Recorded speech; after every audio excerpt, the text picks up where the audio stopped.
শুরুতে কয়েক সেকেন্ডের একটি ভিডিও ক্লিপ দেখি চলুন। আমি যাচ্ছি রাস্তা দিয়ে, আমাকে ধরে নিয়ে যাচ্ছেন আপনারা। অদ্ভুত কথাবার্তা। আচ্ছা, ওঠেন না।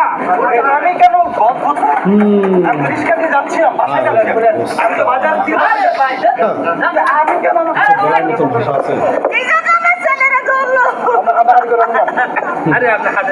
এই ভিডিও ক্লিপটি দেখে আপনার কি অনুভূতি হচ্ছে? দেখুন, আমরা কোনো রাজনৈতিক দলের সঙ্গে সম্পৃক্ততা নেই। আমরা লিগেল হালাল সত্য যে কথা সেটি আপনাদের মাঝে তুলে ধরার চেষ্টা করছি। বন্ধুরা, আজকে যে ঘটনাটি আপনারা দেখলেন সেটি দেখার পর আপনার ভিতরে কতটুকু বিবেক জাগ্রত হয়েছে একটু কমেন্ট করে জানিয়ে দিন তো। দেখুন, বর্তমানে একটি সিচুয়েশনটা কোন দিকে যাচ্ছে। এই কোটা বিরোধী আন্দোলনকে কেন্দ্র করে এখন যদি সাধারণ জনগণ তারা রাস্তায় বেরোতে না পারে বা তারা যদি বাজারঘাট করতে না পারে, তারা কর্মে যেতে না পারে, তাহলে খুবই দুঃখজনক এবং খুবই হতাশজনক একটি ব্যাপার হয়ে গেল।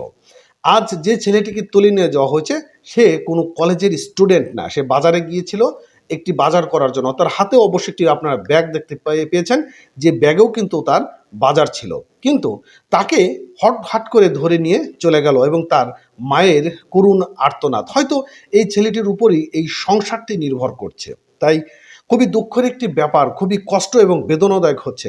দেখুন, গণতন্ত্র দেশ, আমরা মুখে বলে আসছি গণতন্ত্র, আসলে কতটুকু আমরা স্বাধীন বা কতটুকু আমরা স্বাধীন হতে পেরেছি সেটি আমরা হয়তো এখনো বুঝতে পারছি না। আমি কোনো দল বল নির্বিশেষে কথা বলছি, আমি কারো দালালিও করতে আসিনি, কারো পা চাটতেও আসিনি। সত্য যে কথা সেই কথাটাই আমি আপনাদের মাঝে ছোট্ট করে একটু তুলে ধরতে আসছি। দেখুন, কোনো দল আমাদের খেতে দেয় না, আমরা আমাদেরটাই আমরা খেতে হয়। কিন্তু এই যে সাধারণ মানুষ যে নিষ্পেষিত হচ্ছে, এটি কি হবে? দেখুন, আমরা কোটা বিরোধী আন্দোলনের পক্ষে ছিলাম নাকি বিপক্ষে ছিলাম সেটি কোনো বিষয় না। কোটা সংস্কারের প্রয়োজন ছিল, হয়েছে, দাবি দেওয়া পূরণ হয়েছে, কিন্তু এই কোটা সংস্করণ করতে গিয়ে আজ কত মানুষের প্রাণ চলে গেল, আজ কত ছেলেদের কত মেয়েদেরকে তুলে নিয়ে যাচ্ছে, বাড়ির থেকে পর্যন্ত তুলে নিয়ে যাচ্ছে। এটি খুবই একটা দুঃখের ব্যাপার। দেখুন, পুলিশ প্রশাসন তাদের প্রতি যে একটা সম্মান শ্রদ্ধা সেটি কি এখন আর থাকছে? তাদের কাজ দেশের যান মাল জনপথের নিরাপত্তা দেওয়া, অথচ তাদের রিকমেন্ডগুলো পূরণ করার জন্য সাধারণ নাগরিকদের যে তুলে নিয়ে যাবে, ধরে নিয়ে যাবে, সেটা কিন্তু একটা দুঃখের ব্যাপার। আজকে যে ছেলেটিকে নিয়ে গেল সে কি কালকে ফিরতে পারবে? তার কি ফেরার কোনো গ্যারান্টি রয়েছে? কোনো গ্যারান্টি নেই। আজকে আপনি বাড়ির থেকে বের হচ্ছেন, আপনি কি বলতে পারবেন যে আপনি সুস্থভাবে বাড়িতে ফিরে আসতে পারবেন? সব কিছু উপর আল্লাহর হাতে হায়াতমো, তারপরেও এই দেশে বাস করে কি আপনার এতটুকু কোনো গ্যারান্টি দিতে পারবেন? পারবেন না। আমি বাঙালি গর্ব করে বলতাম, এখন কি বলবো আমি বাঙালি, আমি বাংলাদেশে জন্ম নিয়ে অনেক পুণ্য কাজ হয়েছে। বন্ধুরা, খুবই হতাশ।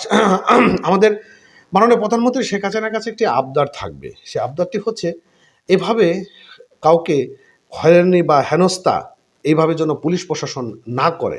আপনার পক্ষ থেকে একটি ব্রিফিং দিয়ে দিন, যারা সাধারণ নাগরিক রয়েছে, যারা মাঠঘাটে চলাফেরা করছে, যারা কর্ম করে খাচ্ছে, যারা এখনো সাধারণ স্টুডেন্ট রয়েছে, তাদেরকে অন্তত পক্ষে যেন হয়রানি না করা হয়। ধন্যবাদ।